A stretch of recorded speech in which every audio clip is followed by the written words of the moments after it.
Alhamdulillahirabbil alamin wal shalli ala sayyidina Muhammad wa ala ali sayyidina Muhammad. Ada sebetulnya aplikasi Min Wahyil Quran yang bisa di-download, bisa kita pakai. Kalau bapak-bapak tinggal download aja aplikasi itu. Jadi setiap kali ngaji bawa handphone, tidak terlarang di sini, tapi handphonenya berisi Min Wahyil Quran. Dilalah kersaning Allah, hari ini handphone yang berisi Min Wahyil Quran itu ketinggalan. Untungnya tadi saya mencatatkan, mengutip dari Min Wahyil Quran pada beberapa bagian yang penting. Surat ini disebut surat Al-Isra karena mengisahkan peristiwa berjalannya Nabi Sallallahu Alaihi Wasallam atau perjalanan Nabi Sallallahu Alaihi Wasallam dari Masjidil Haram ke Masjidil Aqsa. Mengenai Mi'raj, para ulama, ahli tafsir semua sepakat itu ada pada surat An-Najm.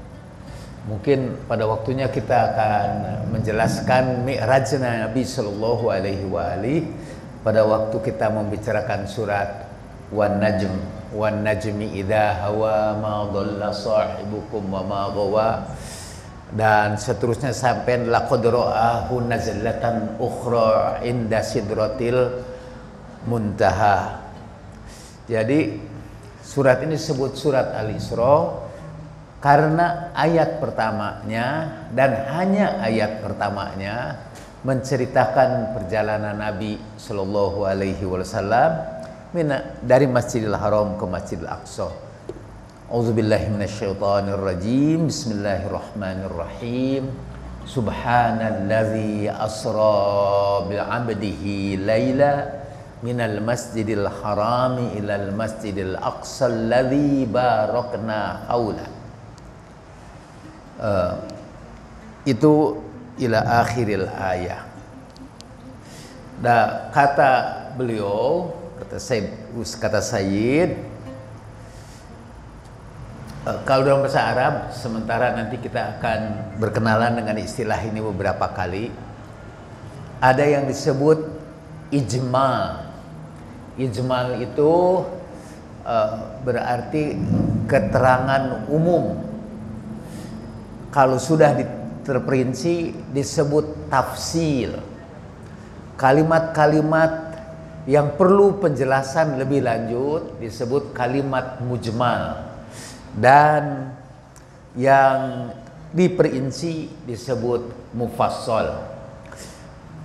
Tapi yang sederhananya, jadi ada yang ijmal, penjelasan ijmali, artinya penjelasan. Saya malah mendengar, nggak tahu dari mana, katanya bahasa Indonesianya disebut global, penjelasan global. Saya tidak tahu asal usulnya karena global artinya seluruh dunia, seperti globalisasi. Tapi menurut para ustadz di kampung saya, penjelasan global itu ialah penjelasan secara keseluruhan dan tidak terperinci. Itu disebut ijmal, ya, sekedar ijmali. Lalu kalau sudah terperinci kita sebut tafsili, penjelasan terperinci. Secara ijmal, peristiwa Isra itu diceritakan dengan satu ayat ke-1 saja. Secara ijmal.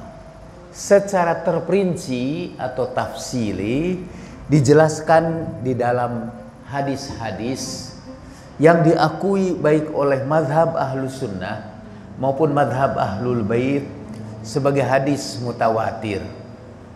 Izinkan saya juga menjelaskan hadis mutawatir itu.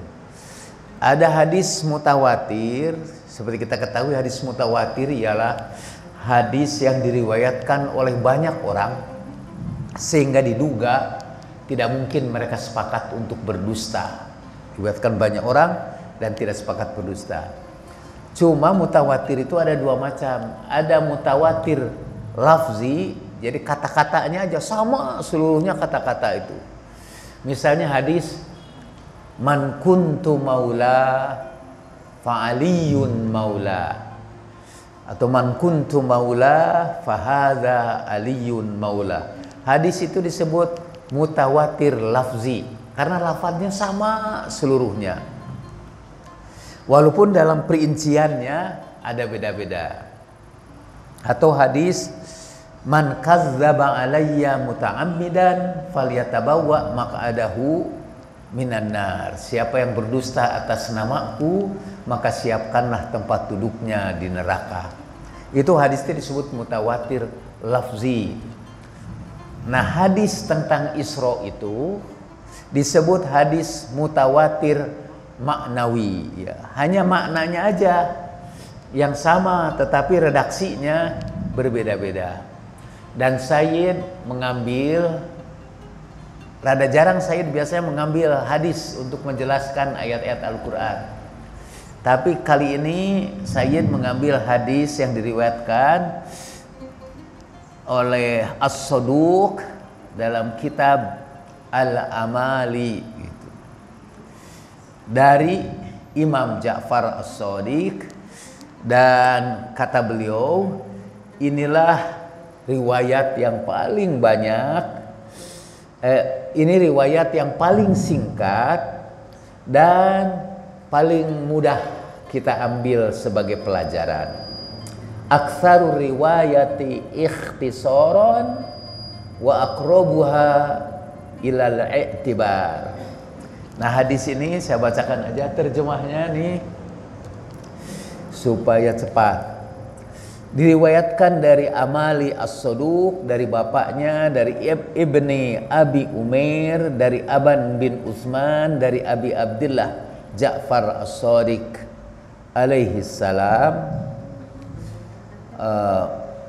Ini kita sebut seperti bapak-bapak dan ibu-ibu ketahui, itu namanya sanad, ya. Jadi rangkaian riwayat hadis. Qala, ia berkata, Imam Ja'far As-Sadiq berkata, lamma usriya Rasulullah sallallahu alaihi wa alihi ila Baitil Muqaddas, hamalahu Jibril alal buraq, fa ataya Baital Muqaddas wa arrada alaihi wa urido alaihi maharibul anbiya wa shalla biha wirdahu. Famarra Rasulullah sallallahu alaihi wa alihi fi ruju'ihi biba'irin li Quraisyin wa idza lahum ma'un fi aniyatin wa qad adallu ba'iran lahum wa kanu yatlubunahu fa syariba Rasulullah sallallahu alaihi wasallam min dzalika lama wa uhriqa baqiyah. Untuk selanjutnya tadi saya sudah janji tidak akan dibaca bahasa Arabnya, langsung terjemahannya supaya cepat. Tapi setelah ini insya Allah terjemahannya langsung. Bapak cek di sini ini kalau ada terjemahan saya yang kelewat atau sengaja dilewat. Ketika Rasulullah Isra ke Baitul Muqaddas, Jibril hamal artinya memikul. Jibril membawa Rasulullah Sallallahu Alaihi wa alihi di atas buraq. Sampailah ke Baitul Muqaddas, dan kepada Nabi Sallallahu Alaihi wa alihi diperlihatkan mihrabnya para nabi, dan beliau sholat di situ. Kemudian Rasulullah pada waktu pulang dari dari Isra, yang diceritakan ini Isra, Mi'rajnya tidak diceritakan di sini kan. Ketika beliau pulang, beliau lewat pada kafilah orang-orang Quraisy yang di situ ada untanya, dan di situ juga wa idza lahum ma'un fi aniyatin, dan di situ juga ada air di dalam cawan, di dalam wadah air. Dan salah satu di antara unta itu ada yang tersesat, dan mereka sedang mencari unta yang tersesat itu. Lalu Rasulullah Sallallahu Alaihi Wasallam meminum air dari cawan itu, dan sisanya beliau tumpahkan.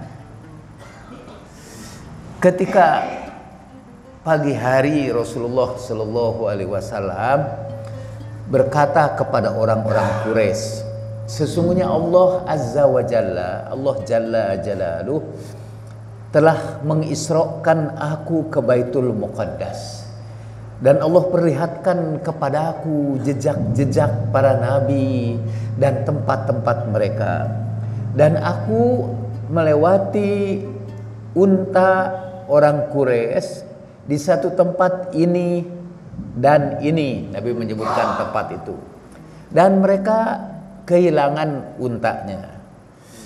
Maka aku minum dari airnya dan sisanya aku tumpahkan.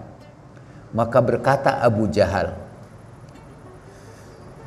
qad amkanakum li fursati minhu fas'alu kam al-asatin fiha wal qanadir. Kalau engkau ini memang dapat kesempatan untuk melihat Baitul Muqaddas, coba tanyakan kepada dia berapa tiang-tiang Baitul Muqaddas itu dan berapa lampu-lampu yang ada di situ. Faqalu, mereka berkata, ya Muhammad, inna hahuna man qad dakhala Baitul Muqaddas fasib lana. Ya Muhammad, sini ini ada orang yang sudah pernah masuk ke Baitul Muqaddas. Coba jelaskan kepada kami berapa tiang-tiangnya, berapa lampu-lampunya, dan berapa banyak mihrabnya. Lalu datanglah Jibril dan beliau perlihatkan gambar dari Baitul Muqaddas di hadapan wajah beliau yang mulia. Lalu Rasulullah mengabarkan kepada mereka apa yang mereka tanyakan itu. Setelah Rasulullah mengabarkan kepada mereka, mereka berkata, tapi kita cek sampai datang kafilah yang membawa unta itu, dan kita cek apa yang kita tanyakan kepada dia. Kata Rasulullah Sallallahu Alaihi Wasallam, kata Rasulullah, untuk mengecek itu besok rombongan kafilah itu akan datang kepada kalian persis pada waktu terbitnya matahari, dan di depannya ada unta yang berwarna coklat. Dalam bahasa Arab, auraq, biasanya warna-warna itu pakai alif dan ini. Kalau untuk muzakkar, ahmar merah kan, abyad putih, aswad pakai alif semua, hitam. Terus auraq artinya kecoklatan. Katanya dalam kamus sebutkan auraq artinya berwarna seperti debu yang berkumpul di padang pasir, dan warna debu itu ya warna coklat. Kata Rasulullah, besok cek rombongan kafilah itu akan datang, dan di depannya itu ada unta yang auraq. Falamma kana minal ghad, dan pada keesokan harinya mereka melihat kepada Aqabah, kepada bukit, dan mereka berkata, itu matahari sudah terbit. Ketika mereka seperti itu, tiba-tiba muncullah kafilah dengan rombongan unta itu, dan paling depan adalah unta yang berwarna coklat. Pada sepanjang pengetahuan saya, rasanya semua unta berwarna coklat. Atau ya. Maka mereka tanya tentang apa yang diceritakan Rasulullah Sallallahu Alaihi Wasallam. Faqalu, dan mereka berkata, laqad kana hadza, emang begitu, benar apa yang dia ceritakan. Salah satu unta kami memang hilang di satu tempat kaza wa kada, di satu tempat itu, dan kami menyimpan air, tapi kami dapatkan air itu sudah tumpah. Padahal ya menceritakan sebenarnya ceritakan Nabi, tapi hasilnya dari cerita itu setelah mereka melihat mukjizat Nabi seperti itu, falam yazidhum dzalika illa utuwa, Itu cerita Nabi itu hanya menambah kesesatan saja kepada mereka. Jadi mereka tetap menolaknya. Di Indonesia ada hadis yang populer mengenai peristiwa Isra dan Miraj itu, yang saya teliti sampai sekarang saya belum menemukan sumbernya. Saya dapatkan sumber itu dari tulisan Pandang Saifuddin Ansori, judulnya apa buku itu? Pokok-pokok ajaran Islam. Itu dipakai di ITB dulu. Di situ ceritakan bahwa pada waktu Isra itu, waktu Nabi bercerita ini, ada orang yang langsung membenarkannya. Itu Abu Bakar. Karena itu Abu Bakar disebut Abu Bakar As-Siddiq, karena Abu Bakar langsung membenarkannya. Ini Bib, cerita itu ada pada buku Pandang Saifuddin Ansori. Khawatir beliau ketakutan ada saya bicara sahabat. Jadi itu Abu Bakar Siddiq. Karena itu sejak itu ia bergelar Abu Bakar Siddiq, karena langsung saya percaya kalau Rasulullah yang berkata begitu, saya percaya. Soddaqnahu, kami benarkan dia. Ada yang menurut Pandang Saifuddin Ansori, ada yang langsung menolaknya, tidak percaya. Itu namanya Abu Lahab, pakai Abu juga.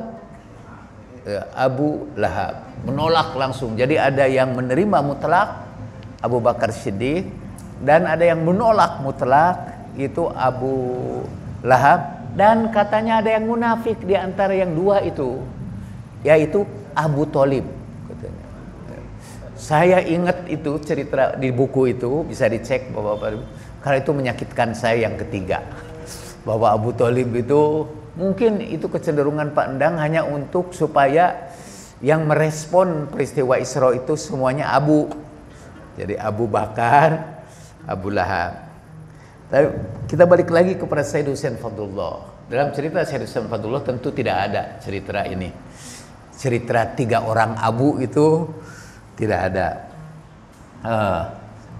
Jadi setelah dia menguraikan hadis itu, ini masih dalam pengantarnya sebelum masuk ke dalam pembahasan surat Al-Isra-nya. Masih dalam pengantarnya. Kata dia, ada ikhtilaf tentang bagaimana terjadinya Isra itu. Sebelumnya ada penjelasan bahasa lagi. Dalam bahasa Arab, kalau kata saro, yasri, itu khusus perjalanan malam hari. Bahasa Arab itu mengapa dipilih Allah Subhanahu wa taala? Mungkin karena kekayaan bahasanya itu luar biasa. Katanya ada lebih dari 900 kata tentang unta di dalam bahasa Arab. Sebagaimana ada ratusan kata tentang salju untuk bangsa Eskimo.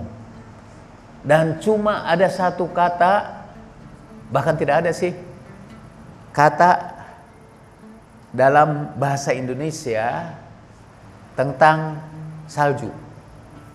Diterjemahkan es. Es juga bukan bahasa Indonesia, itu dari bahasa Inggris dan dari bahasa Belanda. Ice. Terus salju itu dari bahasa Arab.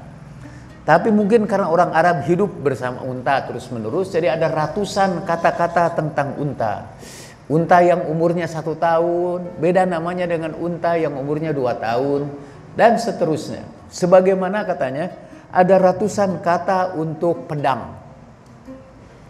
Keuntungan itu kalau menggunakan bahasa Arab, jadi kalau mereka bercerita, segera mereka tahu bahwa itu unta itu lagi berumur sekian tahun. Kalau kita cerita di lapangan, coba sebutkan macam-macam unta, nggak bisa, cuma satu aja, karena kita cuma punya kata satu aja, unta. Tapi mereka punya ratusan kata-kata tentang unta, dan tahu atau unta yang misalnya telinganya buntung itu punya nama yang tersendiri. Kenapa saya cerita tentang unta itu? Nah, untuk berjalan itu ada banyak kata-kata untuk berjalan. Ada saro, yasiru, sayron. Perjalanan juga itu Katanya kalau ini saro yasirus sayron itu perjalanan yang bersifat umum, baik siang maupun malam. Itu. Tapi kalau jalannya malam hari saja, itu sara yasri, berjalan malam hari. Itu. Dan dari kata saro, berjalan malam hari itu dimutaadikan. Saya sambil pura-pura ngerti bahasa Arab nih. Dimutaadikan itu diubah menjadi kalimat transitif. Kalau saro bepergian malam hari, itu kan artinya itu intransitif.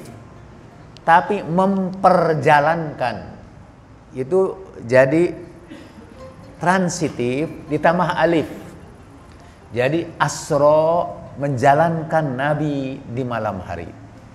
Tapi Al-Quran, kata Said, untuk menegaskan bahwa benar-benar itu perjalanan itu malam hari. Dan ternyata perjalanan Nabi malam hari itu mempunyai makna yang khusus untuk pengalaman ruhani beliau. Maka di dalam ayat itu, walaupun saro itu artinya berjalan malam hari, Al-Quran menegaskan Subhanalladzi asra bi'abdihi lailan.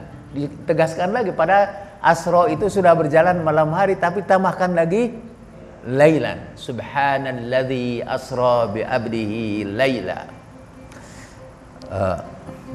Dari sini kata banyak sekali pendapat tentang bagaimana caranya Nabi itu Isra. Ini ada ini, kalau boleh saya berdiri di situ, maaf Pak Mahes, jangan dibawa ke pengadilan ya. Ya, tuh kayaknya saya lebih sambil sini nih. Wa qad tabayyanat al-ara haula kaifiyati isra'ihi sallallahu alaihi wa alihi. Banyak sekali keterangan tentang Isra-nya Nabi itu. Kana isra'uhu biruhihi wa jasadihi minal masjidil haram ila baitil muqaddas. Menurut satu riwayat, Nabi itu Isra-nya dengan rohnya dan jasadnya sekaligus dari Masjidil Haram ke Baitul Muqaddas. Jadi dari perjalanan Isra itu dari Masjidil Haram ke Baitul Muqaddas atau Masjidil Aqsa itu dengan biruhihi wa jasadihi, dengan ruhnya dan jasadnya. Summa minhu ila samawat, kemudian dari Baitul Muqaddas sampai ke berbagai langit itu, wa alaihi dan summa minhu, kemudian dari Baitul Muqaddas sampai ke langit juga dengan jasadnya dan dengan ruhnya. Ini pendapat wa alaihil aktsar, kebanyakan para ulama berpendapat seperti itu. Wakila, menurut riwayat yang lain,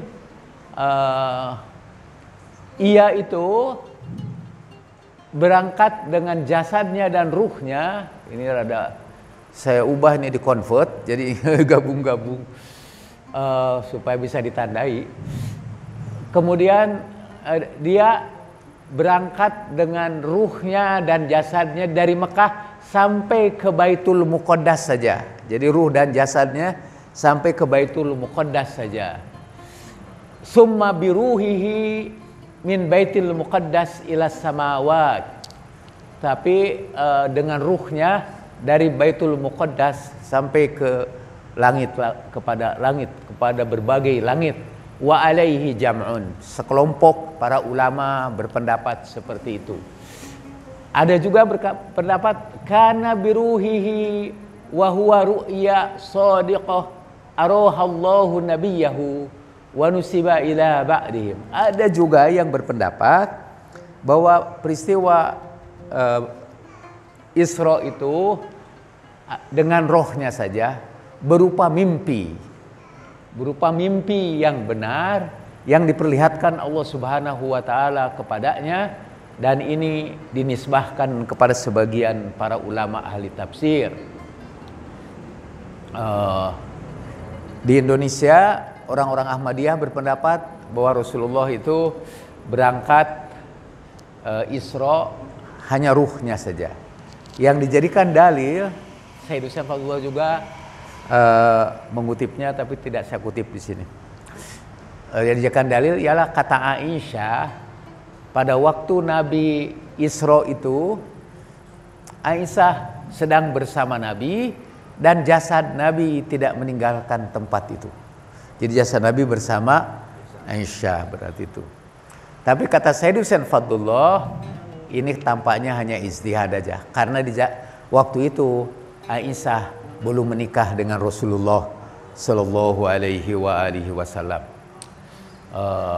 Yang ada lagi riwayat dari Ummu Hani bahwa Ummu Hani juga sedang bersama Rasulullah Sallallahu Alaihi Wasallam dan beliau juga tidak kehilangan Rasulullah pada malam Isra itu.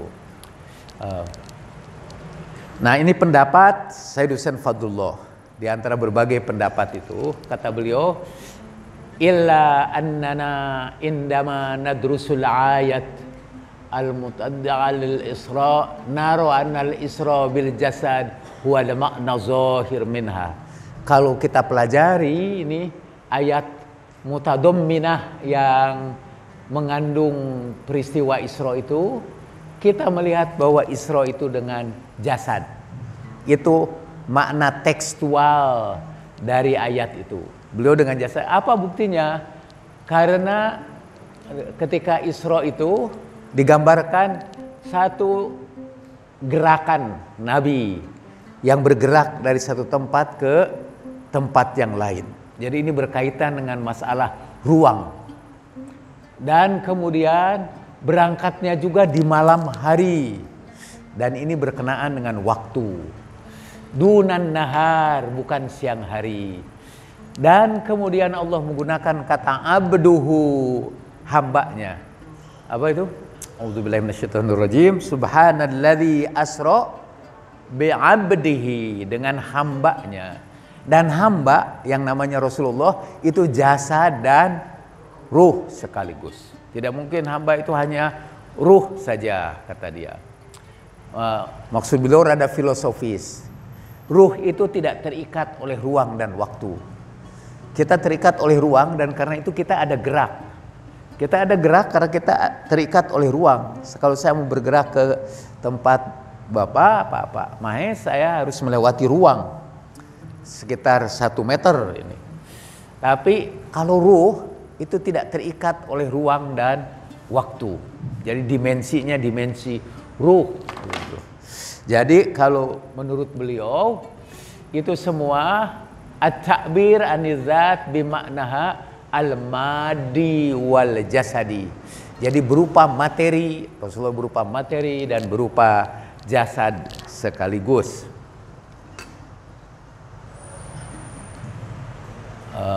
Nah, yang menarik, beliau mengutip dari kitab Mafatihul Ghaib. Mafatihul Ghaib, kunci-kunci kegaiban.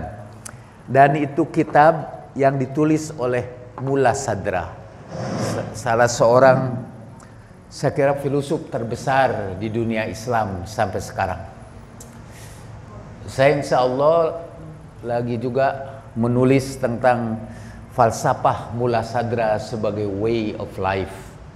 Bagaimana kita hidup berdasarkan falsafah Mulla Sadra. Beliau menulis, ada tafsirnya, tapi yang ini bukan tafsirnya. Tafsirnya tafsir Mulla Sadra juga. Dan kalau ini beliau beri nama kitabnya itu Mafatihul Ghaib, kunci-kunci kegaiban. Judul yang sama adalah kitab tafsir Al-Fakhrur Razi. Al-Fakhrur Razi juga menulis kitab tafsir namanya Mafatihul Ghaib, kunci-kunci kegaiban. Di dalam kunci keempat mengenai derajat-derajat kasyaf, saya cek ini di dalam itunya, dalam kitab Mafatihul Ghaib. Sebelum sampai ke sini beliau menjelaskan kasyaf atau mukasyafah atau tersingkapnya tirai kegaiban. Itu terjemahan saya untuk kasyaf. Kasyaf itu artinya tersingkapnya tirai kegaiban, tersingkapnya hijab-hijab yang menghalangi kita dengan alam yang lain. Nah, menurut Mullah Sadra, sebelum sampai kepada kutipan Sayyid Husain Fadlullah, ada dua macam kasyaf. Kasyaf as-suri katanya. Kasyaf dalam bentuk formal, mungkin Bapak dan Ibu juga jangan terikat oleh istilah-istilah itu. Dan kalau tidak paham, jangan tanya lagi sama saya karena saya juga nggak paham. Mukasyafah itu ada dalam bentuk suri, dalam bentuk formal, ya, dan satu lagi dalam bentuk ruhi kalau saya tidak salah, kalau tidak lupa. Jadi kalau dalam bentuk formal, kasyaf itu ialah kita menggunakan alat-alat indera kita seperti mata, penglihatan, pendengaran, sentuhan untuk membuka tirai kegaiban itu. Nanti dia berikan beberapa contohnya. Jadi kita mendengar yang gaib, kita melihat yang gaib, kita menyentuh sesuatu atau disentuh oleh yang gaib. Kan itu semua adalah our sense organ, itu alat-alat indria kita. Tapi dengan alat yang sama kita melihat jauh di belakang materi yang kita lihat itu. Kita melihat yang gaib itu. Ada orang-orang yang terbuka dan melihat dengan matanya sendiri kepada alam gaib itu. Qad takunul mukasyafatu ala sabilil mulamasah. Boleh jadi, kata itu, mukasyafah itu terjadi melalui persentuhan, mulamasah, dengan bertemunya dua cahaya. Kama qala Ibnu Abbas, seperti diriwayatkan oleh Ibnu Abbas, inna Rasulullah sallallahu alaihi wa alihi wasallam qala ra'aitu rabbi fawada'a kaffahu baina katfayya fawajadtu bardaha baina sadayya fa'alimtu ma fis samawat thumma tala wa kadzalika nuriya Ibrahim malakutas samawati wal ardi wal yakuna minal muqinin. Katanya Rasulullah pernah bersabda, aku melihat Tuhanku. Itu melihat berarti menggunakan ya, indera mata. Aku melihat Tuhanku. Fawado'a kaffahu, lalu ia letakkan telapak tangannya baina katfayya, di antara dua bahuku, meletakkan tangannya di antara dua bahuku. Fawajadtu, dan aku dapatkan kesejukannya di antara kedua dadaku. Jadi di situ melihat dan seperti disentuh oleh tangan kanan, oleh tangan Tuhan. Dahulu kaum Mu'tazilah mengartikan seperti tangan, mata, seperti untuk Tuhan sebagai kata kiasan. Jadi bukan Tuhan dalam arti seperti ini. Kalau orang-orang Mujassimah seperti orang-orang Wahabi mengartikan tangan itu betul-betul tangan. Jadi Tuhan itu punya tangan seperti dalam surat Yasin. Tabarakalladzi, di ujung surat Yasin itu apa? Subhanalladzi atau tabarakalladzi? Subhanalladzi biyadihi malakutu kulli syai'in wa ilaihi turja'un. Maha suci Tuhan yang dalam genggaman tangannya. Tangan itu betul-betul tangan. Malah ada hadis-hadis yang itu tidak bisa saya terima lah. Jadi karena itu tidak saya riwayatkan. Balik lagi, Dalam peristiwa Ibnu Abbas itu Rasulullah Shallallahu Alaihi Wasallam kalau menurut Mullah Sadra mengalami mukasyafah, mengalami, dan setelah berkata begitu katanya, setelah aku rasakan kesejukan hatiku, kata Rasulullah, karena sentuhan tangan Tuhan itu, lalu aku merasakan kesejukan itu. Ini jangan bagian ini potong-potong, ini kemurtadan pengajian di Habib Bagil itu, potong lalu disiarkan. Dan fa'alim itu, begitu rasakan kesejukan itu, dibukakanlah kepadaku apa-apa yang di langit, ma fis samawat. Kemudian Rasulullah Shallallahu Alaihi Wasallam membacakan ayat Al-Quran sebagai pembenarannya. Wa kadzalika nuriya Ibrahim malakutas samawati wal ardi waliyakuna minal muqinin. Begitulah kami perlihatkan kepada Ibrahim malakut langit dan bumi supaya ia termasuk orang-orang yang yakin. Jadi mukasyafah itu dibukakan untuk menambah keyakinan, kata untuk Ibrahim supaya ia termasuk orang-orang yang yakin. Wa yutabi'u Mullah Sadra As-Sirazi haditsah. Lalu Mullah Sadra As-Sirazi melanjutkan pembahasannya. Ra'ahu sallallahu alaihi wa alihi bitajalli wal mukasafah. Rasulullah melihat dalam pengalaman Isra itu, pengalaman Isra dan Mi'raj itu dengan dua cara, mukasyafah dan tajalli. Tajalli ialah Allah menampakkan dirinya, ya. Tidak dalam bentuk zatnya, tapi menampakkan dirinya dalam, Bapak-bapak dan ibu-ibu sebaiknya tidak mengikuti pembicaraan saya selanjutnya itu dengan serius. Jadi sebetulnya Allah Subhanahu wa Ta'ala menampakkan dirinya pada berbagai peristiwa di dunia ini. Sayangnya kita tidak melihat penampakan Allah Subhanahu wa Ta'ala. Kata Al-Quran, fa innaha la ta'mal absar. Ini fa innaha la ta'mal absar walakin ta'mal qulub allati fis sudur. Kalau kita tidak melihat penampakan Allah itu karena yang buta bukanlah karena mata kita buta, tapi yang buta itu adalah mata hati kita yang ada di dalam dada. Allah itu sekali lagi menampakkan nyahnya dengan huruf besar, menampakkan dirinya dalam kehidupan itu. Ia bertajalli. Tajalli itu menampakkan dirinya.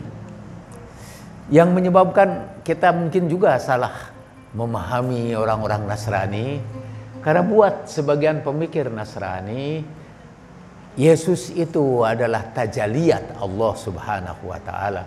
Tajaliyat itu bukan Allahnya, bukan. Tajaliyat itu bukan Allah, tetapi penampakan atau manifestasi dari kehadiran Allah Subhanahu wa Ta'ala. Saya mohon izin kalau ini terlalu berat, ya. Saya mau mengambil contoh dari Leo Tolstoy, yang bukan Muslim, tapi seorang yang memilih hidupnya yang terakhir itu menjadi seorang yang sangat soleh. Dari seorang yang ateis, tidak percaya kepada Tuhan sama sekali. Dari orang yang mula-mula kehilangan makna hidup, kemudian berubah menjadi orang yang sangat religius, tetapi religiusnya tidak sama dengan religius orang-orang. Mungkin tidak sama dengan religius kebanyakan orang Kristiani, juga tidak sama religiusnya dengan mungkin kebanyakan orang-orang yang beragama. Dan dia cerita tentang tajaliyat Tuhan itu tidak dengan kata-kata yang berat seperti saya, Tapi dia dengan sebuah cerita, ada judulnya itu dalam bahasa Inggris, bisa dibaca nanti. When there is love, there is God. Kalau di situ ada cinta, di situ ada Tuhan. Sekali lagi saya minta izin mengutip dari Leo Tolstoy. Tapi ada hubungannya dengan penjelasan Mula Sadra tentang tajaliyat. Jadi Alkisah, ada seorang tukang sepatu di Rusia tentu. Tukang sepatu itu baru saja ditinggalkan oleh istrinya yang dicintainya. Dan dia menderita depresi. Untungnya katanya istrinya itu meninggalkan seorang anak perempuan yang sangat dia cintai juga. Tapi anak perempuan pun tidak lama setelah itu menderita sakit dan dia juga meninggal dunia.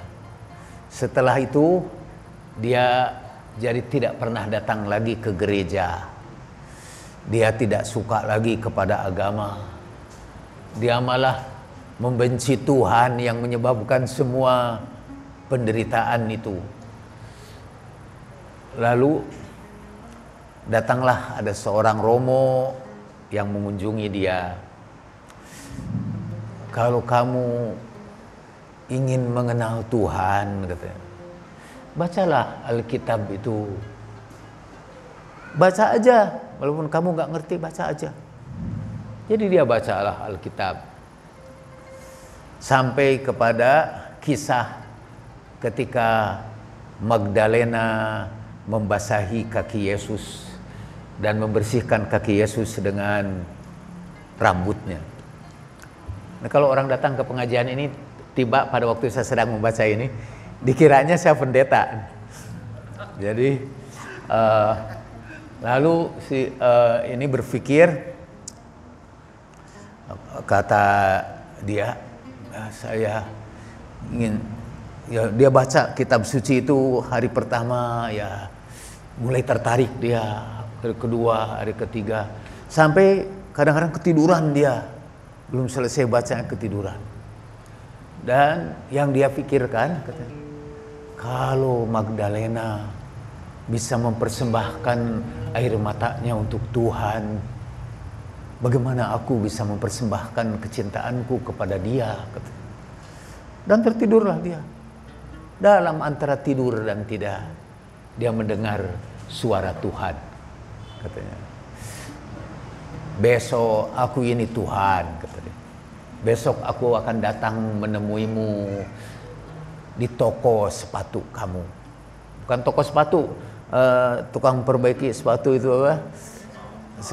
Tukang sol ya, tukang sol. Dia ini tukang sol dan tukang bikin sepatu juga. Dan dia mengenal seluruh kota itu, dia tahu sepatunya. Karena semuanya lewat dia. Terus itu tempat sol sepatunya itu berada di pinggir jalan dan yang muncul di bawah tanah. Jadi yang muncul itu ada jendela kecil panjang. Jadi esok harinya dengan semangat dia menunggu kunjungan Tuhan ke tempat solnya. Jadi tiba-tiba dia lihat di luar itu lagi winter, ada bekas veteran perang yang lagi udah tua dan dia lagi bebersihin salju-salju di depan rumah itu. Kelihatannya kecapean dan dia bersandar. Dia tahu, oh ini si veteran ini dari sepatunya yang tampak di bawahnya itu. Kata dia, kasihan juga nih kecapean. Dia jemput keluar, dia masuk ke dalam, ayo kita nikmati kopi panas gitu. Sambil ngobrol-ngobrol nih. Kayaknya kamu lagi berdandan ini seperti menunggu. Iya, saya lagi nunggu Tuhan, kata dia.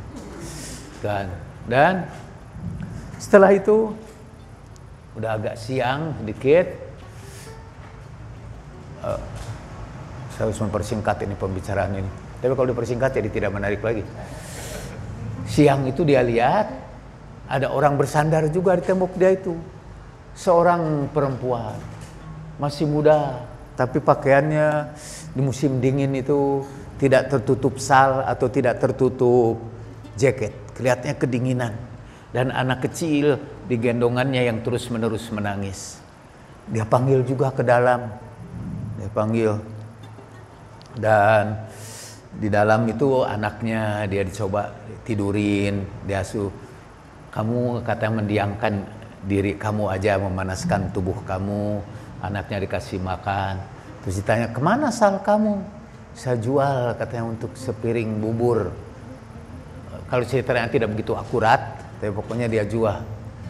Nah udah, setelah terima di situ, dia kasih makan, terus dia mencoba mencari sal dia dan baju yang lama untuk menutup tubuh yang dingin.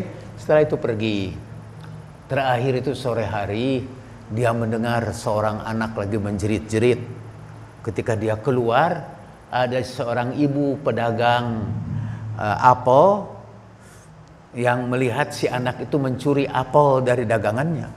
Jadi pegangnya telinganya. Ini kalau dalam bahasa Jerman kudu diwarah ya mah budak teh. Jadi mesti dijewer lah, diajari ini kebiasaan curi itu bukan. Kata dia, ya maafkan sajalah, saya belilah apelnya, berikan kepada dia gitu. Ya tapi orang ini memang mesti diajari, kata gitu. Ya kamu maafkan ajalah. Setelah itu si ibu itu ngambil lagi bawaannya apel itu dan dipikul oleh dia. Si anaknya itu tiba-tiba dilihat si ibu itu yang tadi jewer dia itu, dia ngambil juga satu bawaannya supaya ibunya itu ringan. Dan kedua orang itu pergi, katanya mau ngobrol, si ibu dan si anak, ya bukan anaknya. Anak itu ngobrol bersama, meninggalkan dia sampai suaranya sayup-sayup, sampai dia lupa bahwa apel yang mau dia bayar itu belum terbayar. Malam hari, sampai malam itu nak ketemu Tuhan itu. Malam hari dia baca lagi Alkitab, dan kemudian dia mau tertidur. Tiba-tiba di tembok itu, film tadi hari itu muncul kembali seperti di film kembali. Jadi yang menyekop salju, terus ibu yang menggendong anak, ibu miskin yang menggendong anaknya, dan siapa tadi yang terakhir? Orang tua yang bertengkar dengan seorang anak kecil karena masalah apelnya. Dan lalu ada suara, itulah aku, katanya, yang datang berkunjung kepadamu. Itu maksudnya bahwa Tuhan itu muncul dalam tajaliyat, menampakkan dirinya di dalam tangisan orang-orang miskin. Itu sebabnya ada hadis Nabi kan, ana indal munkasirati qulubuhum, aku ada pada orang-orang yang hancur hatinya. Atau dalam hadis qudsi, nanti pada hari kiamat Tuhan akan datang kepada kita. Lalu Tuhan berkata, dahulu aku lapar, kenapa kau tidak memberi makan kepada aku? Lalu hamba-hamba Allah akan berkata, bagaimana mungkin aku memberi makan padamu, padahal engkau Rabbul Alamin. Dahulu aku telanjang, tapi kau tidak berikan pakaian kepada aku. Dahulu aku sakit, kenapa kau tidak berkunjung kepada aku? Lalu hamba-hambanya berkata, gimana mungkin kami mengunjungi engkau padahal engkau Rabbul Alamin? Bagaimana mungkin kau sakit, engkau Rabbul Alamin? Bagaimana mungkin kau lapar, engkau Rabbul Alamin? Lalu Allah berkata, dahulu ada hambaku yang lapar, sekiranya engkau kunjungi dia, engkau temukan aku di situ. Dahulu ada hambaku yang telanjang, sekiranya kau berikan pakaian kepadanya, kau akan menemukan aku di situ. Jadi itu namanya sabda Nabi itu kita sebut tentang tajalliyat, ya, tentang penampakan Allah Subhanahu wa Ta'ala. Kalau orang-orang NU itu percaya itu. Kalau di sini ada Muhammadiyah rada susah percaya. Ya. Tapi kalau orang-orang NU rada percaya betul. Dahulu kepada saya itu berkunjung ada orang katanya dari Jawa Tengah, dari satu sekolah penghafal Al-Quran, datang ke rumah saya. naik truk katanya dia di sana itu. Datang ke rumah saya. Saya tidak tahu dari mana dia itu tahu rumah saya. Pokoknya dia mau menyelesaikan hafalan Al-Qur'annya, tapi tidak punya biaya. Udah saya bilang, saya biayai. Terus saya cerita sama orang NU. Saya tidak tahu dan tidak tanya dari mana. Harusnya juga tanya ininya apa, kartu KTP-nya. Ya, dari ceritanya ya saya langsung percaya aja, tuh, serius. Langsung percaya ini yang sering kali menipu saya kemudian hari. Tapi waktu itu saya percaya, wah dia dikirim Tuhan ini. Lalu ada Kiai NU yang bilang sama saya, Bapak lihat nggak matanya? Matanya biru nggak? Wah saya tidak ingat itu. Matanya biru. Mungkin Imam Mahdi katanya. Ada lagi yang menyebut itu mungkin Nabi Khidir kata orang NU itu. Mungkin Nabi Khidir yang datang berkunjung. Iya, sayangnya saya tidak ingat-ingat lagi matanya biru atau tidak. Tapi kalau biru pasti kan menarik perhatiannya. Saya kira enggak. Ya. Nah, sekarang saya mau jawab sama Kiai NU itu tajaliyat Allah Subhanahu wa Ta'ala ya. Gitu. Kalau boleh sekarang saya minta izin. Tadi itu saya di DPR, dari pulang jam 4 sampai ke Cibubur jam 5. Terus saya ingin membuat PowerPoint ini belum sempat, jadi akhirnya saya salin gitu. Saya baca terus salin di sini. Ini kalau ini ceritanya bukan dari orang bule nih, dari orang putih tapi rada-rada hitam, dari kisah tasawuf lah. Jadi di zaman Nabi Musa salamullahi alaihi, Nabi Musa ketika dia ingin pergi ke Bukit Sinai, Bani Israel itu titip salam kepada Tuhan, dan tolong katanya Tuhan sekali-kali kunjungi kami lah, kata orang Bani Israel itu. Lalu Nabi Musa berjanji nanti pada hari Jumat, ba'da Jumat Tuhan akan datang berkunjung kepadamu. Jadi Bani Israel sibuk dibentuk panitia khusus untuk menyambut kedatangan Tuhan. Dibuatkan masakan yang bagus-bagus, semua masak. Mau menyambut Tuhan lah, Rabbul Alamin, yang menganugerahkan kepada mereka dengan kasih sayangnya, dengan buah manna dan salwa. Jadi wah kita terima kasih ini kesempatan. Sudah selesai Jumat, belum juga Tuhan itu datang. Tapi ada orang miskin datang ke situ mau minta makan, karena dia bukan Tuhan diusir. Orang miskin itu diusir. Ada yang kelaparan minta makan diusir. Terus dan sampai akhir Tuhan tidak datang. Lalu orang tolong tanyakan ke Musa, kata kenapa Tuhan tidak datang? Lalu kata Nabi Musa, baru saja Tuhan bilang kepada aku, buat tadi dia datang sebagai orang miskin, tapi kamu mengusir dia. Nah, orang miskin itu adalah tajaliyat dari Allah Subhanahu wa Ta'ala. Dia datang, tapi dan terakhir ini cerita itu dari MH Ainun Najim, dari Leo Tolstoy sampai cerita Sufi sampai ke MH Ainun Najim.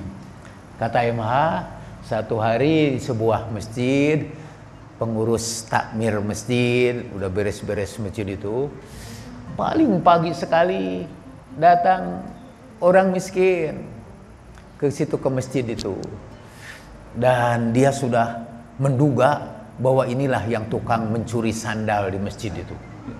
Jadi begitu dia datang diusir. Dan kata MH, hari itu orang sholat Jumat di masjid tidak menyembah Tuhan, karena Tuhan telah pergi lebih dahulu. Tuhan telah mereka usir. Itu MH. Kayaknya MH udah belajar tajaliyat ini. Ya. Tajaliyat kita sekarang ini. Nah, balik lagi kepada ini, kutipan dari Mula Sadra. Mana tadi? Ra'ahu sallallahu alaihi wa alihi wasallam bitajalli wal mukasyafah. Rasulullah melihat Allah Subhanahu wa taala dari tajallinya dan dari mukasyafahnya.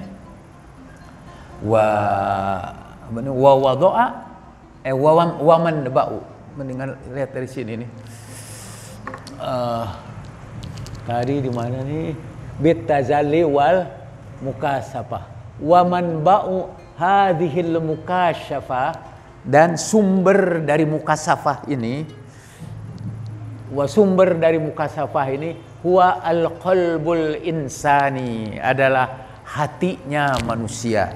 Jadi kita melihat dengan hati.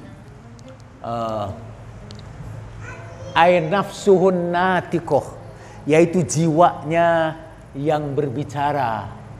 Al-munawwarah bil aqli, yang tercerahi dengan akalnya.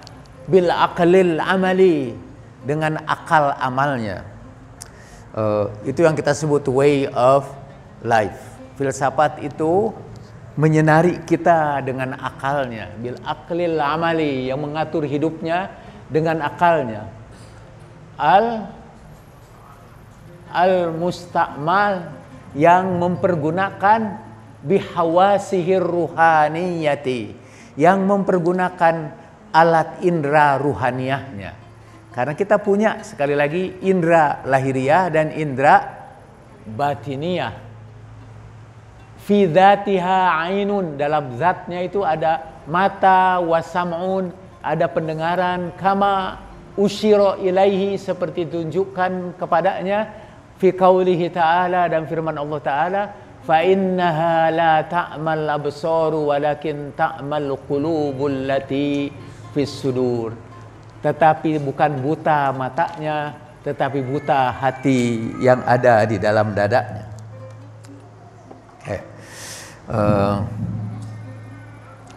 Kita teruskan, ini malah makin kecil di sini. Kemudian beliau mengutip dari tafsir Mizan Sayyid Tobatobai. Jadi sebagai kesimpulan sebelum sampai ke tafsir Mizan, bahwa mungkin saja Rasulullah Shallallahu Alaihi Wasallam itu Mi'raj itu dengan ruhnya dan jasadnya. Tetapi apa yang diperlihatkan sebagai tanda-tanda kebesaran Allah kan, linuriyahu min ayatina subhanalladzi asra bi 'abdihi lailan minal masjidil haram ilal masjidil aqsal ladzi barakna haulahu linuriyahu min ayatina, supaya kami perlihatkan kepadanya tanda-tanda kebesaran kami. Tapi ya beliau memasuki alam itu tadi dari tajaliyat Allah Subhanahu wa taala dan dari mukasyafahnya. Allah Subhanahu wa taala kadang-kadang memberikan pelajaran kepada kita lewat berbagai metafor yang diperlihatkan kepada Rasulullah sallallahu alaihi wasallam waktu itu. Seperti misalnya ada orang yang katanya memanen panenannya, dan panenannya itu baru dipanen lalu tumbuh lagi. Dulu kalau orang mempelajari Isra dan Mi'raj, mereka mendengarkan cerita itu yang ada dalam kitab. Biasanya tes pertama santri kalau keluar dari pesantren ialah membaca peristiwa Isra dan Mi'raj itu di kampung halamannya. Kalau tidak bisa baca, balik lagi ke pesantren lah. Jadi itu namanya kitab Ad-Dardir. Sekarang ustadz-ustadz kalau ada peringatan Isra Mi'raj nggak pernah lagi menyentuh itu. Ada beberapa sebab. Satu mungkin sebab utamanya nggak bisa baca kitab itu. Yang kedua, kitab itu sudah tidak dikenal lagi. Saya khawatir di pesantren-pesantren mungkin sudah tidak, saya belum ketemu dengan orang pesantren apakah itu masih dibaca ya.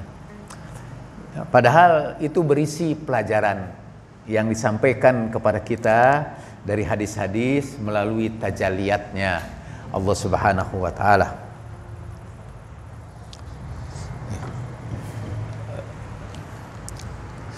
Jadi dari ini dari Sohibu Tafsir Mizan.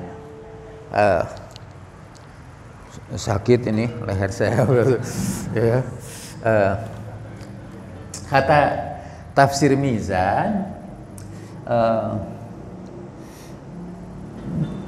annal jaiz ayyuqala lahu al-uruj kana biruhi.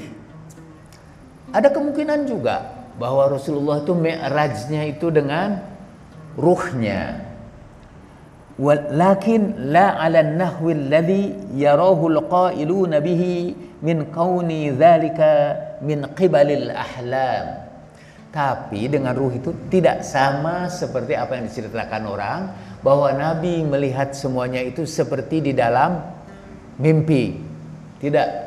Jadi itu pengalaman ruhani yang bukan berupa mimpi.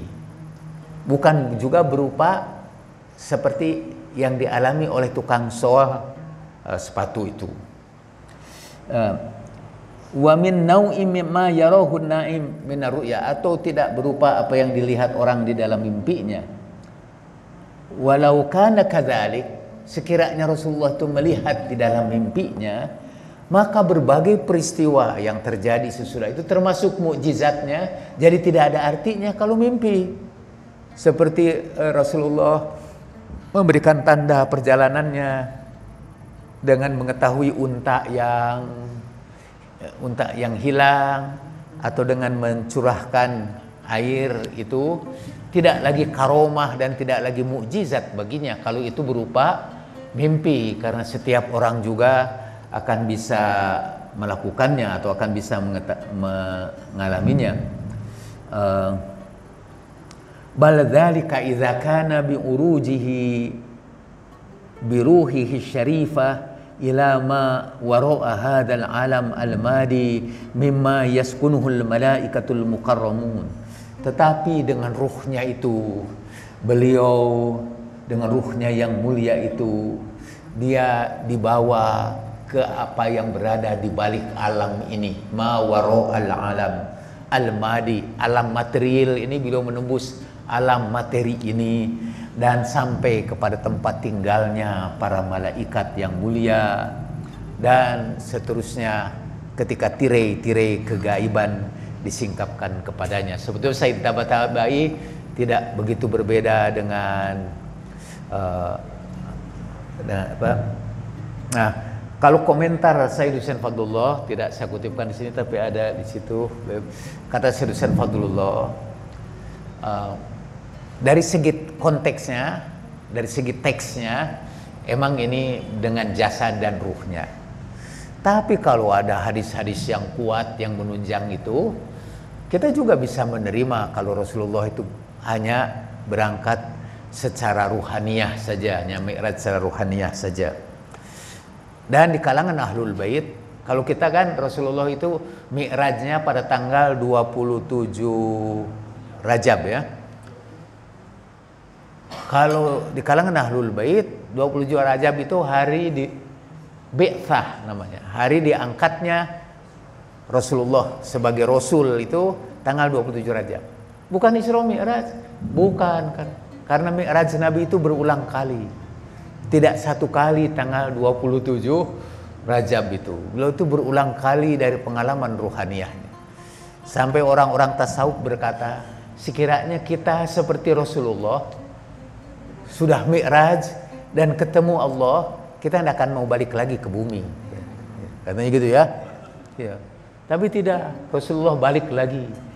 Karena berulang kalinya pengalaman ruhaniyah itu memperkuat tekad Rasulullah Sallallahu Alaihi Wasallam, memperteguh batinnya untuk meneruskan ajarannya betapapun banyak rintangan atau ujian yang dihadapinya.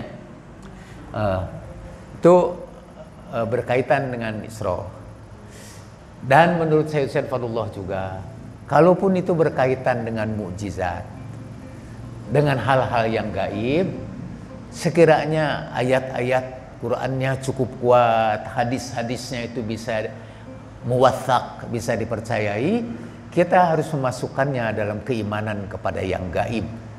Jadi kita ikuti saja apa yang diajarkan oleh Al-Quran, kata beliau. Jadi, dan beliau tidak mau masuk kepada pembahasan yang gaib-gaib itu, Kata beliau, tugas kita adalah meyakininya. Dari uraian itu, dari uraian di dalamnya, mungkin dari segi kata-katanya saya mau Beb, atau kita istirahat dulu? Iya, ya, kita istirahat dulu. Saya minum dulu, Ustaz.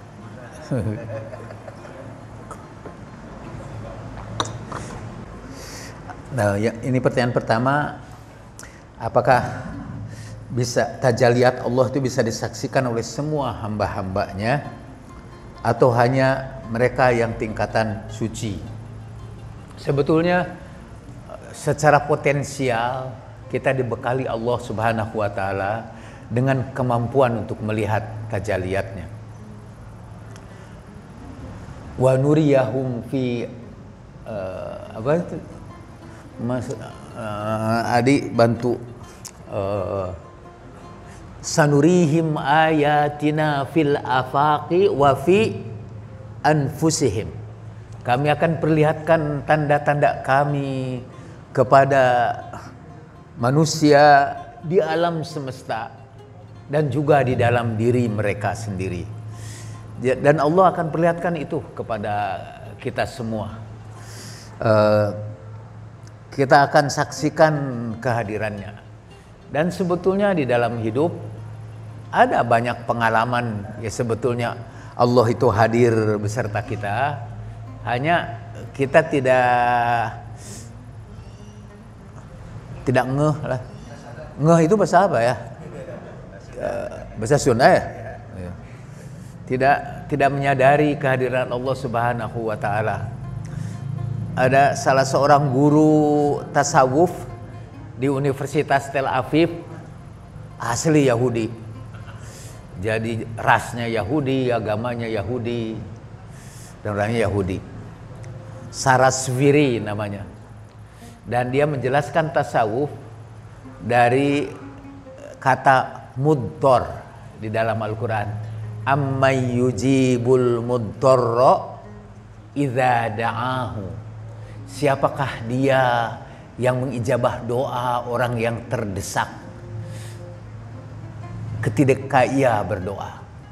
Kata dia, orang itu biasanya tidak merasakan kehadiran Allah kalau belum terdesak banget.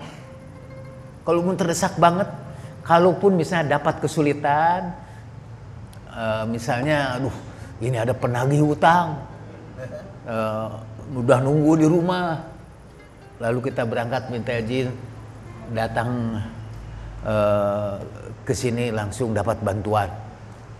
Tidak terasa itu bahwa itu bantuan Allah Subhanahu wa taala. Dia merasa itu karena ilmu dia. Seperti ketika Korun disuruh berbuat baik karena Allah telah berbuat baik kepadamu, kata. Jadi dihadirkan Allah itu oleh Nabi Musa. Allah berbuat baik kepadamu, kamu diberi anugerah harta yang banyak. Berbuat baiklah. Ahsin kama ahsanallahu ilaik. Berbuat baiklah kamu sebagaimana Allah telah berbuat baik kepadamu. Apa kata ini? Karena dia tidak pernah terdesak, dia berkata, innama utituhu ala ilmin indi. Aku ini bisa kaya karena kemampuan bisnisku, kata dia. Jadi manusia itu sering lupa, tidak lihat pertolongan Allah kecuali kalau keadaan mepet, terdesak, sudah semua jalan itu tertutup, dia merasa disitulah Allah itu hadir ya, menolong dia. Jadi kalau pertanyaannya ganti, apakah hanya orang suci? Tidak, termasuk orang-orang yang terdesak, orang-orang yang kepepet, orang-orang yang mudtor gitu. Dan lalu dia merasa ada pertolongan Allah Subhanahu wa taala yang menyertainya. Dan saya kira kita ini tinggal ini aja mempertajam indera ilahiyah kita. Kalau itu dalam tulisan Syekh Hussein Fadlullah juga, atau saya baca di Mula Sadra, ada yang disebut nafhah ilahiyah, hembusan ilahi. Setiap hari kata Allah itu menghembuskan nafasnya kepada kita. Maka bersiap-siaplah kamu menerimanya. Nafhah ilahiyah. Atau Rasulullah Shallallahu Alaihi Wasallam pernah keluar masjid, kemudian melihat ke arah selatan, Dan beliau di Madinah, beliau berkata, aku mencium nafas Tuhan dari Yaman. Nafas Ar-Rahman minal Yaman. Sampai ada ulama menulis kitab judulnya Nafasur Rahman. Nafasnya Tuhan yang Maha Pengasih. Jadi kita diberikan potensi untuk melihat tajaliat Allah Subhanahu wa taala. Kalau juga mau belajar, tadi itulah when there is love, there is God. Kalau di situ ada cinta, di situ ada Tuhan. Kalau di situ ada cinta yang tulus, di situ ada Tuhan. Saya mungkin bapak-bapak dan ibu pernah melihat ada video di media sosial tentang seorang anak di Sulawesi Tenggara. Itu ibunya buta, kakak perempuannya sakit jiwa, dan ada anaknya yang masih SD kelas 1 atau kelas 2. Dia sebelum ke sekolah, dia ngurus dulu ibunya, menyediakan makanan, kadang-kadang menyuapi kakaknya yang sakit jiwa itu. Dan karena di sekolah kan sekarang kadang-kadang anak-anak itu harus bawa makanan yang bergizi supaya makan di sekolah, melatih supaya anak-anaknya bergizi. Kalau di luar negeri pemerintah yang menyediakan, ini anaknya yang harus menyediakan kan. Dan dia selalu membawa hal yang kosong, dan pada acara makan dia katanya mau makan di luar aja, tapi karena memang tidak ada yang dimakan. Dan untuk hidupnya itu dia bekerja di hutan, mengambil rotan, kayu bakar. Anak kecil, seluruh hidupnya itu dipersembahkan untuk berkhidmat kepada ibunya, kepada keluarganya. Saya bilang, ini ungkapan ini, dia anak Tuhan itu. Yang lewat dia Allah menebarkan kasih sayangnya di alam semesta. Lewat tangan Tuhan itu yang kecil itu, ya sebarkan kasih sayang. Waktu saya melihat itu, saya menangis, ya, terharu. Masih ada orang yang seperti itu. Katanya kalau kata para psikolog, cinta itu baru kita sebut cinta yang tulus, cinta yang menyehatkan kita secara ruhaniah.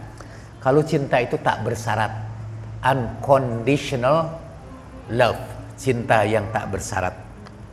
Seperti anak itu, nggak ada syarat apa-apa, dia mau tulus saja membantu. Gitu. Ustadz, apakah tafsir rasional Isra Mi'raj bisa dipertanggungjawabkan objektivitasnya? Sayyid Husain Fadlullah itu saya kira terkenal karena penafsirannya yang sangat rasional. Nanti kita cerita tentang kata barokna haula, yang kami berkati di sekitarnya. Kata Sayyid Husain Fadlullah, kenapa Allah tidak berkata alladzi baroknahu, yang kami berkati dia, kan gitu. Tapi barokna haulahu, apa hubungannya berkah dengan yang sekitar itu? Kenapa Masjidil Haram itu berkahnya adalah berada di sekitarnya? Alladzi barokna haulahu, tidak baroknahu, tapi alladzi barokna haulah. Dan penafsiran beliau itu tentang berkah itu sangat rasional. Dan karena yang bicara adalah ulama besar, saya tidak berani menanyakan apa bisa dipertanggungjawabkan objektivitasnya. Pertama, sesuatu itu tidak benar karena objektif. Itu falsafah ilmu itu.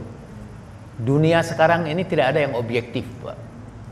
Objektif itu ialah objek kita tidak berubah-ubah, siapapun yang melihatnya. Seperti meja ini, berapa ukurannya? Kiri kanannya itu diukur, misalnya 0,5 meter dan 1 meter. Itu siapa aja yang mengukur, kesimpulannya tetap sama, 0,5 meter dan 1 meter. 0,5 kali 1 meter, sama semua orang. Itu namanya objektif, ya. Tapi sekarang ini bahkan dalam fisika yang paling tinggi, tidak ada yang objektif itu. Nggak ada. Pengukuran ini tergantung alat ukurnya sebetulnya. Kalau yang dipakai alat ukur meja itu timangan, hasilnya kiloan. Kalau yang kita pakai ini, itu apa? Ya, jadi meteran, beda lagi.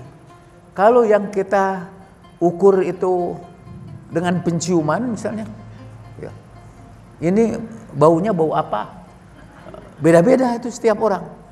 Jadi sekali lagi tidak ada yang objektif, semuanya subjektif. Satu bergantung kepada siapa yang mengukurnya, bergantung kepada alat ukurnya.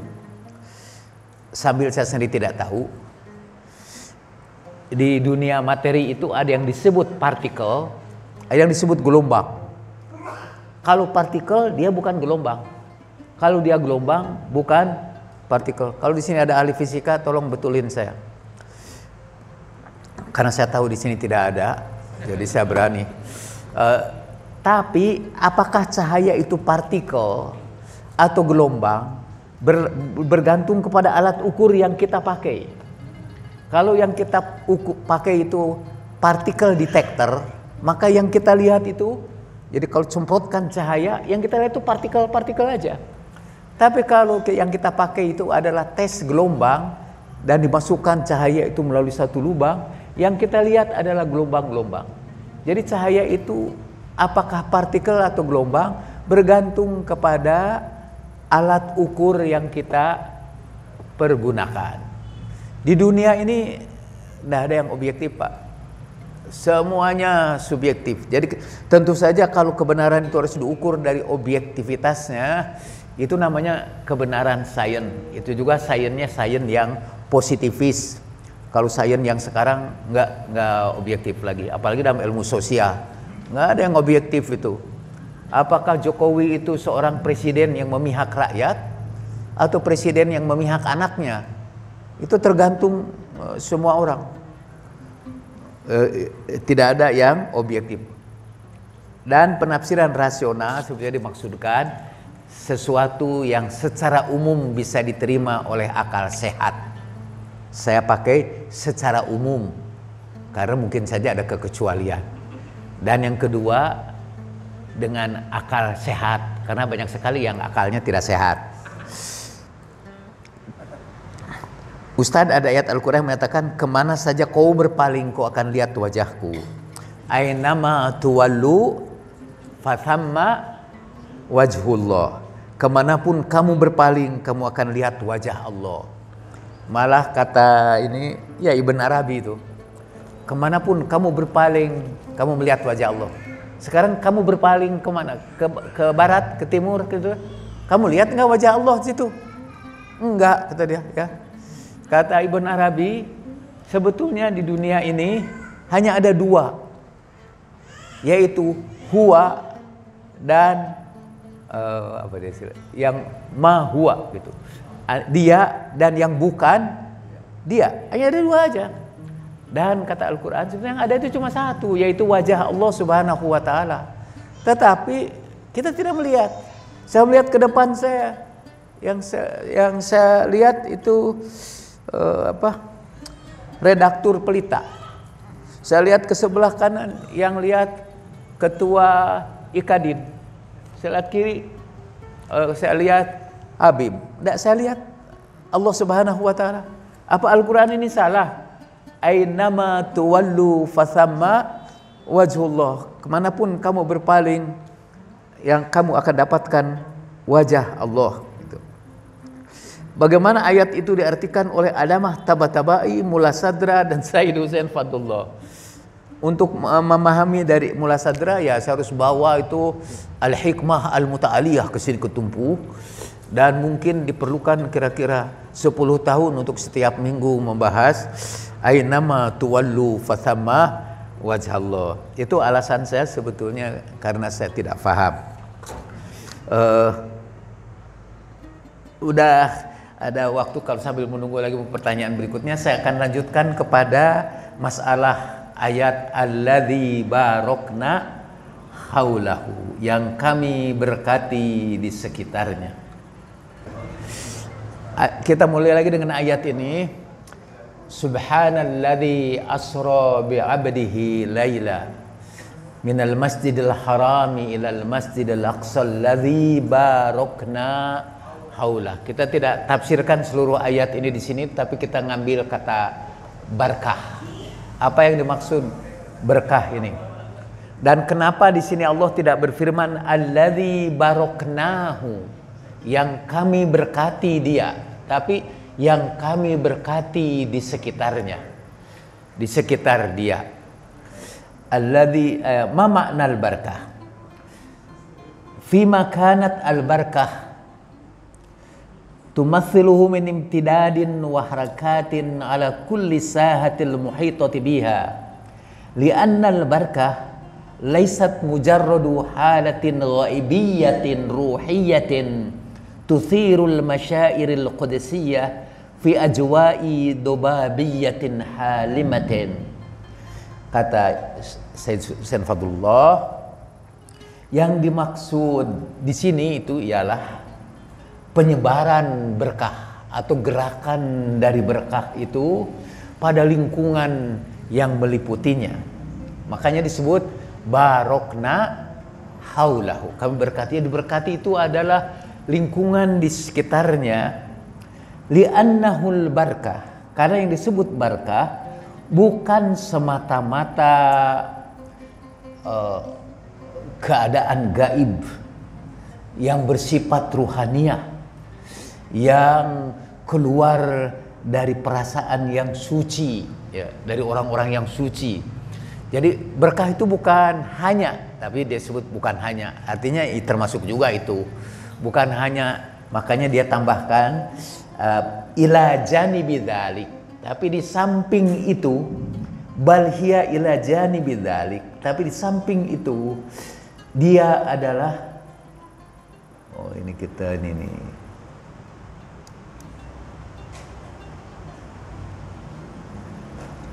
ya, bal hiya ila janibi dzalik, di samping itu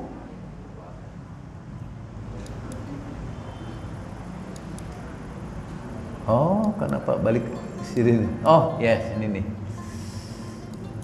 Karena saya baru saja memperbaikinya. Tapi berkah itu adalah kuwatun, tadi di atasnya kuwatun, harokiyatun, ruhiyatun. Tapi berkah itu adalah kekuatan gerakan ruh, gerakan ruhani, tandafi'u bil kalimati thayyibah allati tamlikuha, yang jadi satu gerakan ruhani yang didorong oleh kalimah-kalimah yang baik, wabil taqatil hayyah, oleh kekuatan hidup yang menggerakkannya, wabil ufuqir rahbi alladzi taftahuhu, dan dalam horizon yang luas yang dibukakannya, wabil su'uril hamimil ladzi tuthiruhu, dan pada perasaan yang mendalam yang diakibatkannya, wabil khutuwati tsabitatil lati taquduha, dan dengan langkah-langkah yang teguh yang digerakkannya atau yang dibimbingnya, litakuna fi jami'i dzalik masru'un hayatin nafi'atin mali'atin bikulli ma yuhaqqiqul insan lil insani sa'adatuhu walil qaun nizomahu. Seperti kita ketahui, memang Sayyid Husain Fadlullah, mungkin menurut saya sepanjang saya membaca tafsir-tafsir yang ada itu sastranya itu paling tinggi. Jadi perlu penjelasan yang panjang. Pertama, kita sering mengartikan kan berkah itu pokoknya kekuatan gaib yang biasanya datang di roh-roh yang suci, dari orang-orang yang soleh. Walaupun itu memang benar gitu. Dan saya kira madhab Ahlul Bait ditegakkan pada kepercayaan kepada barakah yang luar biasa. Ada barakah yang berasal dari tempat, ada berasal dari orang, dari personalita, dari kepribadian, ada dari tempat.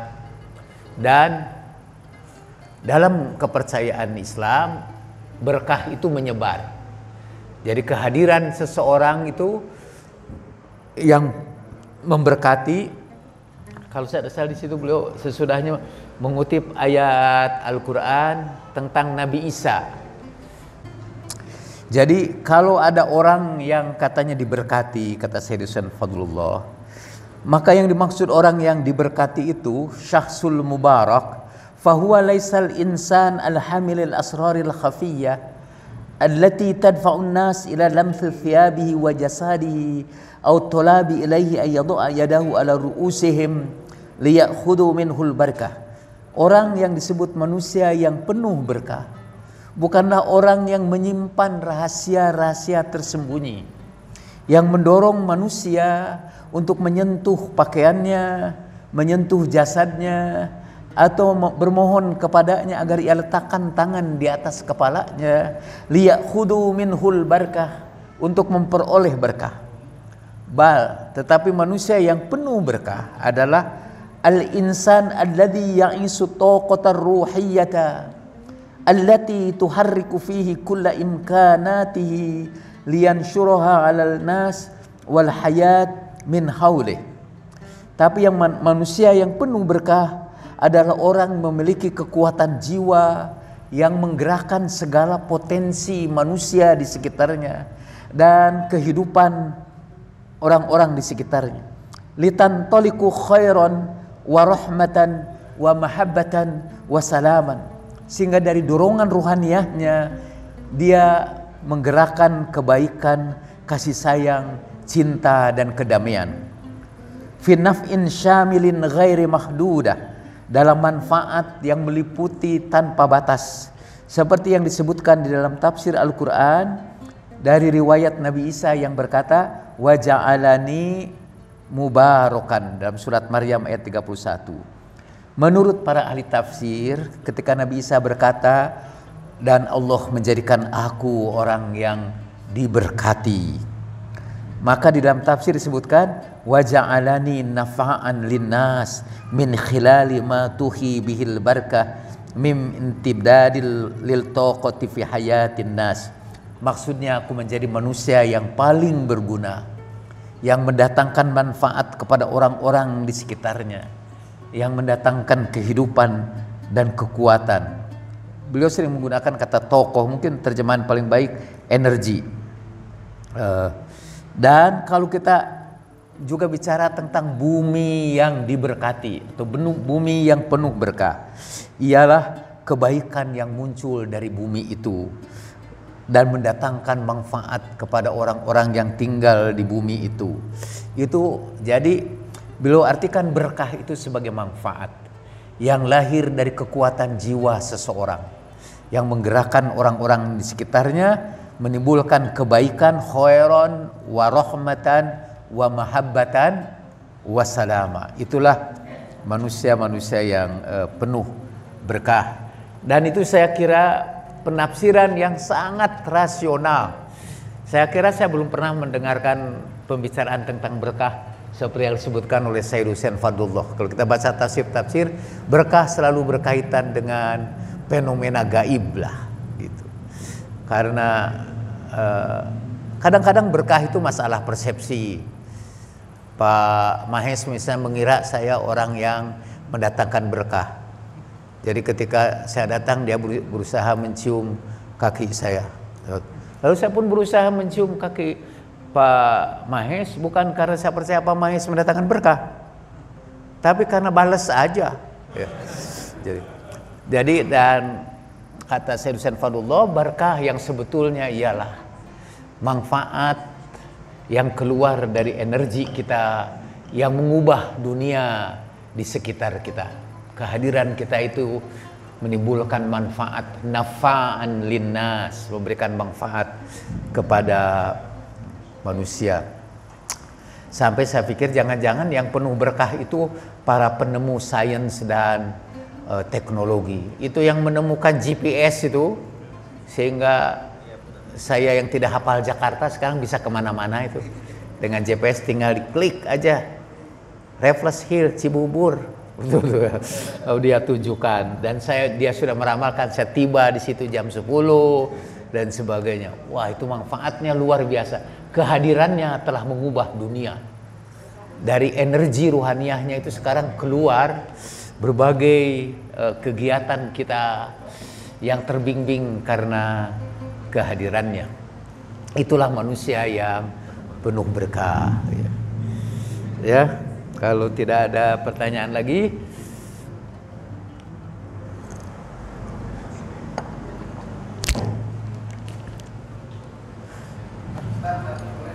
ya boleh pisan.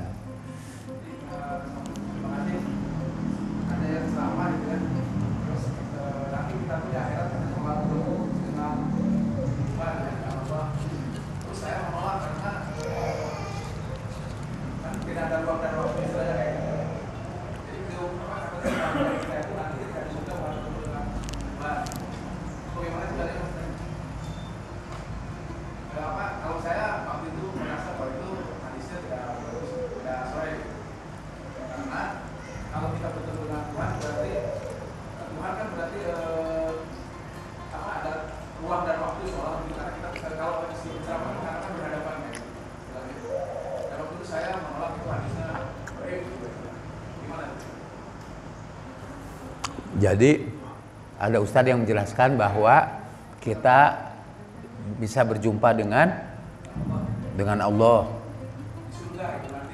di surga di hari akhirat, ya. Diduga oleh beliau hadisnya dhaif. Tapi yang menyatakan bahwa kita akan berjumpa dengan Allah Subhanahu wa taala itu bukan hadis, tapi Quran. Dan itu dalam Al-Quran disebut liqa. Misalnya ayat Qul innama ana basyarum mithlukum yuha ilayya annama ilahukum ilahu wahid. Faman kana yarjul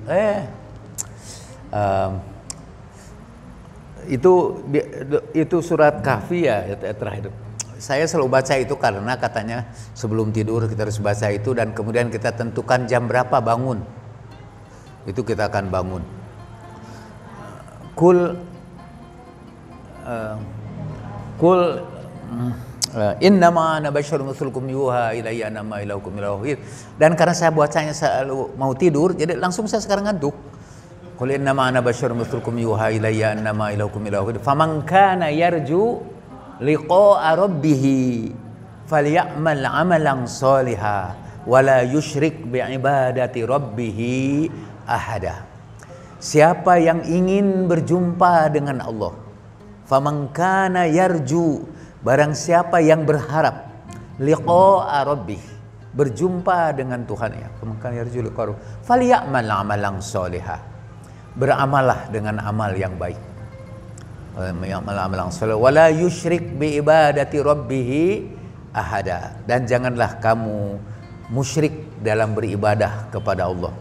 Sebagian ahli tafsir mengatakan kalau beribadah itu harus tulus betul-betul untuk menyembah Allah, bukan beribadah demi kepentingan kampanye, misalnya bukan beribadah untuk popularitas, tapi murni untuk Allah Subhanahu wa taala. Dan di situ disebut liqa. Kata ahli tasawuf, orang itu kalau berjumpa dengan Allah, orang lain berharap berjumpa dengan Allah itu setelah mati atau di hari akhirat. Kami, kata para sufi, ingin berjumpa dengan dia ketika kami masih hidup. Nah, tentu apa yang dimaksud liqa itu? Karena ada ayat yang lain, la yudrikuhul absar, la yudrikuhul absar, ada dua itu yudriknya, la yudrikul absara wala yudrikuhul absar. Dia tidak bisa dicerap oleh pandangan apapun, ya. Jadi penglihatan apapun tidak akan bisa melihat dia. Imam Ali pernah ditanya, apakah engkau pernah melihat Allah? Lalu Imam Ali berkata, inni la a'budu rabban lam arah. Aku tidak menyembah Tuhan yang tidak aku lihat. Itu hadisnya kuat, itu tidak dhaif. Dan tadi ayat-ayat berjumpa dengan Allah itu juga ayat-ayat Al-Quran. Cuma kemudian ada berbagai penafsiran tentang perjumpaan atau pertemuan atau penglihatan tentang Allah Subhanahu wa Ta'ala itu. Tentu saja yang dimaksud bukan dengan mata ini kita melihat Allah, karena la yudrikuhul absor, jadi bukan mata ini, tapi ada mata batin yang bisa melihat Allah Subhanahu wa Ta'ala. Dan ada orang yang akhirnya berjumpa itu dengan Allah Subhanahu wa Ta'ala pada hari akhirat. Bahkan ada ayat Al-Quran, kami rasakanlah oleh kamu siksaanku karena kamu mendustakan pertemuan kamu dengan aku, gitu dalam Al-Quran. Saya lupa lagi, di sini ada Pak Mustafa enggak nih? Pak Mustafa coba tuh nih bantuin saya, beliau hafal Quran. Kalau saya hafal Quran, yang saya hafal. Jadi yang tidak saya hafal tidak ini. Jadi ada beberapa ayat yang bima nasitum liqa'a yaumikum hada. Jadi dalam Al-Quran itu kita sering menyebut manusia itu tempat salah dan lupa. Tapi ada lupa kita yang dihukum Allah Subhanahu wa Ta'ala. Gak boleh lupa itu. Kalau lupa dosa. Yang lain-lain lupa boleh. Tapi yang itu satu, katanya kita tidak boleh melupakan Tuhan. Misalnya la takunu kalladzina nasullaha fa'ansahum anfusahum. Janganlah kamu menjadi orang yang melupakan Allah lalu Allah lupakan juga kamu. Nasullah itu satu, tidak boleh melupakan Allah itu. Yang kedua, kalau itu dalam ayat tentang perceraian antara suami istri atau dalam keluarga, kalau mau berpisah, kata Allah Subhanahu wa Ta'ala berfirman, la tansawul fadla bainakum. Janganlah kamu melupakan kebaikan satu sama lain di antara kamu. Jadi masing-masing pasti pernah berbuat baik, dan jangan lupakan kebaikan masing-masing di antara kamu. Dan yang ketiga, jangan lupakan pertemuan kita dengan Allah Subhanahu wa Ta'ala. Ayatnya yaitu aku bima nasitum liqa'a yaumikum hada. Itu karena kalian melupakan bahwa kalian akan berjumpa dengan aku, kata Tuhan. Percisnya ayat Al-Qurannya mungkin lebih indah daripada hafalan saya. Liqo, kata liqo itu disebut banyak sekali dalam Al-Quran.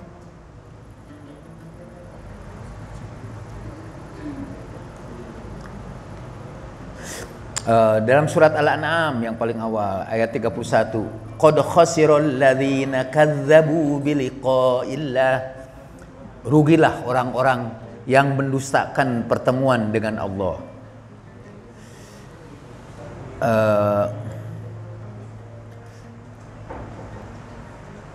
Ini surat antara lain surat Al-A'raf ayat 51. Alladzina takhudhu dinahum lahwan wa la'iban. Orang-orang yang menjadikan agamanya sebagai hiburan dan permainan.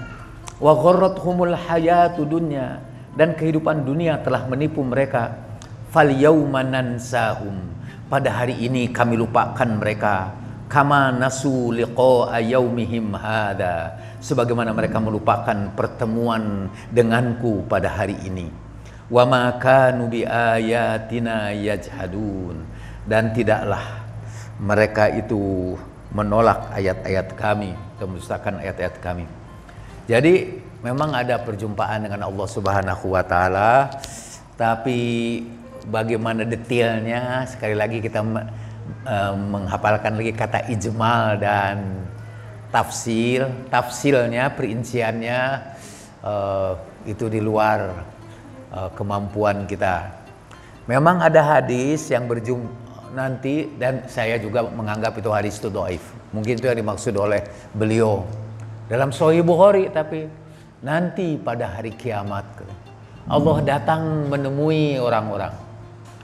Tapi sebelumnya dikatakan kepada orang-orang berkumpul di padang mahsyar itu, siapa yang menyembah matahari, datanglah ke matahari, yang menyembah bulan ke bulan, lalu datanglah Allah. Apakah kamu mengenal aku? Kata Allah SWT. Itu ternyata orang-orang Islam itu tidak mengenal Allah Subhanahu Wa Taala. Apakah ada tanda yang bisa kamu kenal dari aku sebagai Tuhan? Kata, apa ada tanda yang sudah kamu kenal? Ada, kata, yaitu betis. Lalu Tuhan menyingkapkan betisnya, dan kemudian baru mereka itu sujud. Nah, menurut saya itu hadis itu harus kita tolak.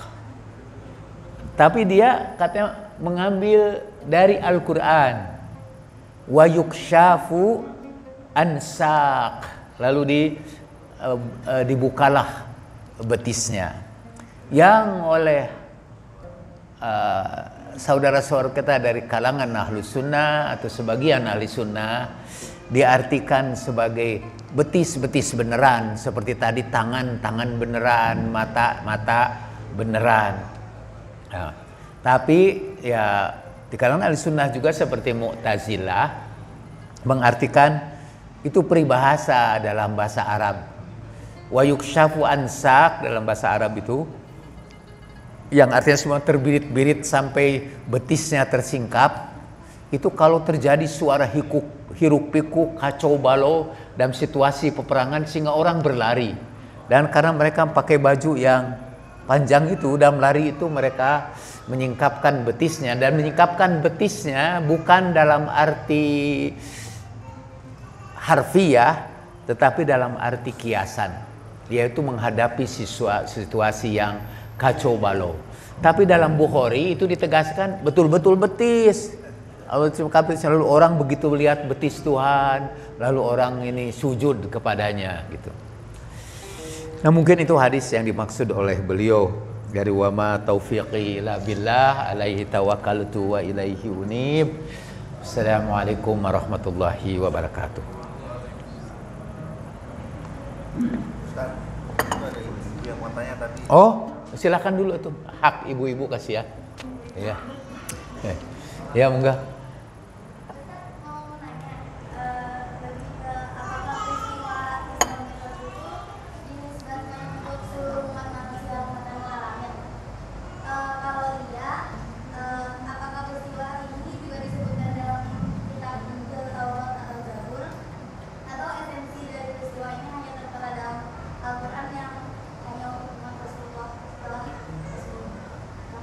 Isra Mi'raj. Isra Mi'raj itu apakah hanya dinisbatkan ke dalam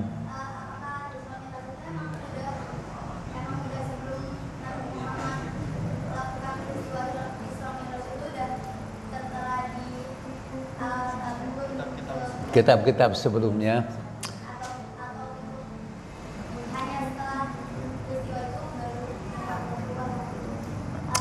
Ya, saya pernah membaca, rasanya ada beberapa kutipan dari Perjanjian Lama tentang kedatangan Nabi, yang malah katanya dalam Perjanjian Lama bagian terakhir, namanya itu apa? Siapa yang hafal Perjanjian Lama yang terakhir? Sebelum masuk kepada Perjanjian Baru, sebelum masuk kepada Markus, Yohanes, Lukas, itu Perjanjian Lama yang terakhir ada satu bab Hajaris, kalau nggak salah Hajaris. Di situ diceritakan bakal datang seorang nabi yang akan berkunjung ke satu tempat yang kemudian kita sebut sekarang Masjidil Aqsa, dan diceritakan perjalanan itu, dan nanti dia akan datang lagi dengan ribuan orang-orang suci yang menyertainya. Dan banyak orang yang berpendapat bahwa ayat itu dimaksudkan untuk Nabi Shallallahu Alaihi Wasallam, dan peristiwa beliau datang ke masjid itu dan kemudian naik ke langit itu dikenal sebagai peristiwa Isra dan Mi'raj. Nanti kalau saya balik lagi ke sini, saya akan bawa Alkitabnya dan saya akan tunjukkan ayat-ayat itu di dalam Perjanjian Lama. Seperti saudara ketahui, Perjanjian Lama adalah apa yang kita sebut Taurat dan Zabur, itu disebut Perjanjian Lama. Kalau Perjanjian Baru itu yang kita sebut sebagai Injil. Nah, nanti mudah-mudahan minggu depan lagi kita akan bawakan itu mengenai itu. Jangan nanya yang berat-berat buat saya. Khawatir saya bisa menjawabnya. Astagfirullahaladzim. Ya, enggak.